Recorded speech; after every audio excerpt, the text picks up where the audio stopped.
In a penthouse so quiet you could hear a heartbeat from across the room, it was my son's silence that became the loudest sound.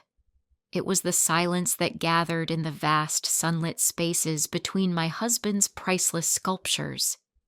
It was the silence that thickened in the air before the touch that finally shattered the glass walls of my life, both literal and imagined. You believe you are about to hear a story of weakness, of a simple, sordid moral failing. But the anatomy of a collapse is never simple. To understand it, you must first understand the sterile, airless beauty of the cage I lived in, 50 floors above the roaring heart of the city. You must understand what it is to be surrounded by a world of vibrant life, yet be utterly, completely alone. So I ask you to listen to subscribe, because the hunger that drove me to the edge is a quiet epidemic in homes just like mine, and its story deserves to be told. My husband was Dr. Alistair Finch, a neurosurgeon of such renown that people spoke his name with a kind of religious reverence. He was a man who commanded life and death with the steady, peerless skill of his hands. Those hands which could navigate the delicate geography of the human brain were the source of our fortune, our prestige, and the profound clinical chill that permeated our home. Our penthouse was less a home and more a museum of his success. Minimalist, exquisitely curated, and as emotionally sterile as one of his operating theaters. And I, Sarah, was its curator. A former art historian, I had long ago traded my own ambitions for the demanding role of a surgeon's wife. My life was a masterpiece of logistics, managing Alistair's unpredictable schedule, orchestrating flawless dinner parties for hospital donors, and raising our son Daniel. I was the silent, efficient machine that kept the beautiful clock of Alistair's life ticking. In the process, my own inner world had grown quiet, then muted, then almost entirely silent. Alistair's love was expressed in acquisitions: a rare painting, a first edition book, a flawless diamond bracelet for my birthday. He provided for me with the same meticulous precision he used to excise a tumor, never understanding that a soul cannot be sustained by beautiful objects alone. Our son Daniel was the one living, breathing masterpiece in our cold gallery of a home. At 18, he was a cellist of prodigious talent, a boy with an old soul who could make wood and gut string weep with more emotion than our home had seen in 2 decades. He was my heart, my secret solace. And he was leaving. In 2 short months, he would be gone, heading to a prestigious music conservatory in Vienna. The thought of his absence was a physical presence, a black hole already forming in the center of my life, threatening to swallow what little light remained. The day the world began to fracture was an oppressively hot Saturday in August. Alistair, in a rare moment of downtime, was engrossed in a new surgical journal, his focus absolute. The city below hummed with 1,000,000 lives, 1,000,000 stories, all of them distant and alien to me. Daniel and I had retreated to the one place in our home that felt alive, the rooftop garden. It was my project, a lush, vibrant oasis of flowers and herbs. I had cultivated 50 stories in the sky, a defiant patch of wilderness against the city's hard, clean lines. We were lounging on reclining chairs, the sun a white-hot disk in the hazy sky. The heat was immense, a physical weight. I could feel my skin prickling under its intensity. "Mom, you're going to get burned," Daniel said, his voice pulling me from a drowsy, heat-induced trance. He squinted at me, his brow furrowed with a familiar, gentle concern that was so different from his father's clinical assessments. "You should use some sunscreen." The request was an echo of 100 other summer days, a familiar ritual from his childhood. I retrieved the bottle from my bag, its plastic cool against my warm fingers. "My back?" I asked, my voice light. "I can't reach the middle." He didn't answer right away. He just looked at me. It was only a moment, a hesitation of a few seconds, but in the superheated stillness of that rooftop, it felt like an eternity. The city noise below seemed to fade away, leaving us in a sudden, intimate bubble of silence. I saw something shift in his eyes, a flicker of awareness, a recognition of something more than just a simple filial task. He moved his chair closer and took the bottle from my hand. I turned, presenting my back to him, my heart beginning a slow, heavy drum against my ribs. The first touch of the cool lotion was a shock, but the true jolt came from the touch of his hands. These were not a child's hands, clumsy and inexpert. They were a musician's hands, strong, sensitive, possessing an innate understanding of pressure and rhythm. As his fingers began to smooth the lotion over my skin, a profound and terrifying shift occurred within me. My world, which had felt so vast and empty, suddenly contracted to the surface of my skin. This was not the distracted, perfunctory touch of my husband. This was a touch of focused, present, deliberate care. It was a language I hadn't realized I was starving to hear. Each stroke was a sentence, each gentle knead of my tense shoulders a paragraph. A wave of dizziness washed over me, a vertigo that had nothing to do with the height of the building. My mind, a fortress of carefully constructed composure, began to crumble. This boy, my son, was about to leave me for a life on the other side of the world. And in that moment, his simple, caring touch felt like both a farewell and a revelation. He was the only person who touched me as if I were a person, not a possession. He was unwittingly shining a light on the profound, aching void Alistair's clinical detachment had carved into my life. I felt a sob rise in my throat, a cocktail of gratitude and a shame so deep it felt like it could dissolve my bones. How had I allowed myself to become so invisible, so starved for a simple human connection that this act could feel like a seismic event? The silence between us was no longer empty. It was charged heavy with the weight of my silent tears and his unspoken understanding. He knew. He didn't know the specifics, the years of quiet desperation, but he knew I was breaking, and he didn't stop. He just continued his slow, gentle rhythm, an act of kindness that felt as intimate and as devastating as a kiss. The following weeks were a slow, agonizing countdown to Daniel's departure.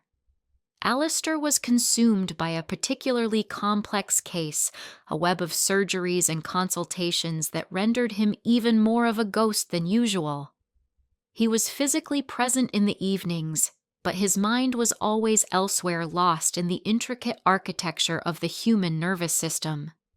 He'd talk about nerve grafts and resection margins with a passionate intellectual fire I hadn't seen him direct at me in 15 years. He was a brilliant man, a savior to strangers, and a complete mystery to his own wife. The penthouse, once a symbol of success, began to feel like a mausoleum. Daniel's room was half-packed, a landscape of boxes and open suitcases. Each packed item was a fresh stab of pain, a reminder of the impending silence.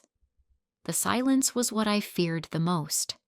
Without the sound of his cello drifting from his room, the apartment would revert to its natural state, a beautiful, cold, and utterly lifeless space. 3 days before his flight, Alistair announced he had to fly to a conference in Zurich. A keynote address, an honor he couldn't refuse. He delivered the news with a detached apology, already focused on the logistics of his travel. He seemed genuinely unaware that these were the last few days we would have as a family before our son moved to another continent. "I'm sorry, Sarah. It's unavoidable," he said, adjusting his tie in the hall mirror. "We'll have a nice dinner when I get back. The 3 of us. But in 3 days there would be no 3 of us. There would only be the 2 of us and the vast ocean between us and our son." The door closed behind him, and the silence that rushed in was absolute. That evening the city lights glittered below us like a carpet of scattered jewels. The view from our glass walls was breathtaking, but it only amplified my sense of isolation. I found Daniel in his room, carefully wrapping his cello bow in a silk cloth. "Don't go," the words escaped my lips before I could stop them, a raw, childish plea. He looked up, his expression soft with a sympathy that was far too mature for his years. "I have to, Mom." I know I whispered, leaning against the doorframe, feeling a wave of despair so strong my knees felt weak. "I'm just going to miss your music." He finished with the bow and looked from the cello case to me. "I can play for you now," he offered. "If you want." My heart seized. It was what I wanted more than anything. I nodded, unable to speak. He followed me into the cavernous living room, the space where we entertained Alistair's important colleagues, and set up his stool near the window. He didn't ask what I wanted to hear. He seemed to know. He settled the magnificent instrument against his shoulder, took a deep breath, and began to play Bach's Cello Suite No. 2 in D minor. The first note, a low melancholic D, filled the sterile room and went straight to my core. It was a note of pure, unadulterated sorrow. As he played, the music wove an intricate tapestry of emotion in the air.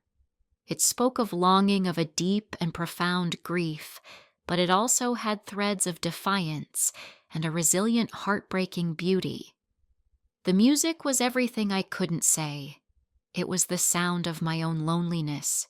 It was the cry of the artist I had abandoned within myself. It was a lament for the life I hadn't lived.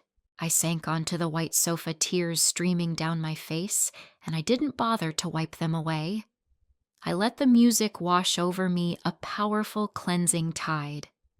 Alistair saw music as a series of mathematically precise frequencies, a pleasant diversion. He didn't understand that for Daniel and for me it was a language.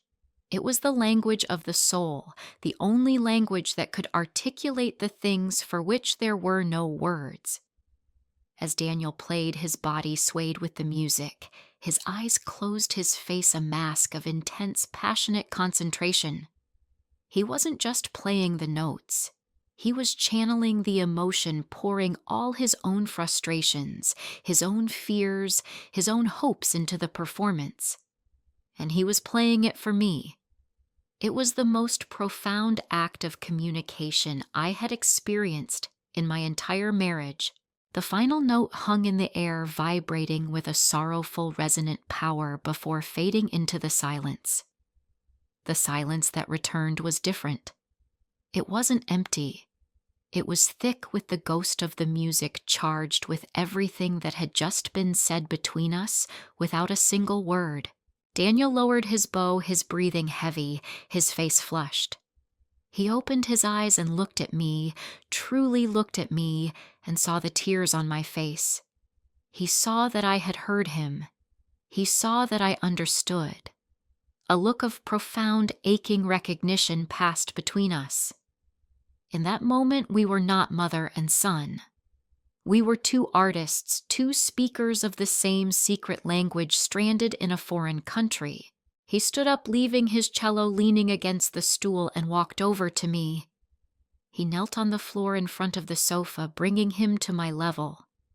He reached out, and with an infinite gentleness wiped a tear from my cheek with his thumb. His touch, like his music, was imbued with a deep, intuitive understanding. "Mom," he whispered, his voice thick with emotion. I couldn't answer. I could only look at him, my heart breaking and soaring all at once. He was leaving. This connection, this beautiful, terrible, perfect understanding was leaving. And in a moment of madness, of desperation, of needing to anchor this feeling in the physical world before it vanished forever, I leaned forward. He met me halfway. His lips on mine were soft, hesitant, and warm. It was not a kiss of carnality. It was a kiss of shared solitude, of a grief so profound it had to be expressed. It was a kiss that sealed our secret artistic alliance against the sterile clinical world his father represented. It was a monstrous, unforgivable, and catastrophic transgression. And it was the first time in 20 years I had felt truly, completely understood. It was the most alive I had ever felt, and it was the moment my life truly ended. When we pulled apart, the enormity of what we had done crashed down on me. But the shame was mixed with a strange, terrifying clarity. A life without an emotional language is not a life. It is a state of suspended animation. We build beautiful, sterile cages, and we furnish them with success. But if there is no one to speak the language of our soul, we will eventually die of a thirst that no amount of material comfort can quench. My crime wasn't desire. It was a desperate, fatal attempt to hear a language I thought had gone extinct. And the tragedy is that I found it for a fleeting, ruinous moment in the one person I should have been protecting from it. If this story, this confession has stirred something in you, a feeling of discomfort, of pity, or perhaps of a quiet, unnerving recognition, I ask that you subscribe to this channel. Your engagement allows this space to exist, a place where we can explore the difficult, fragile, and often heartbreaking complexities of the human need to be truly seen and truly heard.